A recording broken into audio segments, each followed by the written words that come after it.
अपने स्कूल ख़त्म होने के 26 साल बाद उसे ये बात समझ में आई कि माँ बाप सही कहा करते थे, इस दुनिया में कोई किसी का साथ नहीं देता। अगर आप कामयाब होगे तो अपनी बदौलत होगे, और अगर तुम फेल भी होगे तो उसके जिम्मेवार भी आप खुद होगे। आज वो अपनी गली के चौराहे पे बैठ के बड़ा उदास था, क्योंकि उसने अभी अपने दोस्त को एक गाड़ी से जाते हुए देखा। उसकी भी हाल में नौकरी लगी थी और अब वो अपनी जिंदगी में कामयाब हो चुका है। उसे याद था जब वो दोनों साथ पढ़ा तो आपस में बहुत गहरी दोस्ती थी।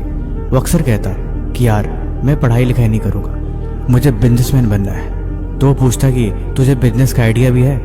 तो वो कहता नहीं, लेकिन मैं सीख लूँगा, लेकिन पढ़ाई वढ़ाई नहीं करूँगा। आखिरकार वो पढ़ के अपनी मंजिल तक पहुँच गया। इसने भी कोशिश करी थी स्कूल खत्म होने के बाद, लेकिन कामयाब नहीं हो पाया और आखिरकार आज ऑटो रिक्शा चलाता है। वो खुद को नजरों में देखा तो उसने महसूस किया कि उसकी जेब में मात्र 150 रुपये पड़े हैं और उसके बगल में एक ऑटो खड़ा है।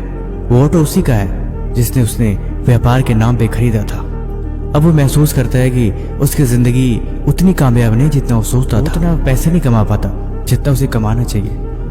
वो खुद को कोस रहा था कि जीवन में वो क्या बन गया। वो ऐसा कभी नहीं बनना चाहता था और ना ही वो ऐसा होना चाहता था, लेकिन आज वो वहाँ पे खड़ा है और आज वो वहाँ पे है और इस बात की शर्मिंदगी उसकी पूरी आत्मा को झिझोर रही थी। उसने खुद को समझा लिया था इस दुनिया में कोई भी काम छोटा बड़ा नहीं होता, अपना धंधा ही होता है। क्या फर्क पड़ता है, दुनिया का तो काम है कहना। उसने लोगों की बातें सुन सुन के अपनी पीठ मजबूत कर ली थी। अब उसे कोई फर्क नहीं पड़ता चाहे उसे कोई कुछ भी कहे। लेकिन हकीकत पता है क्या थी?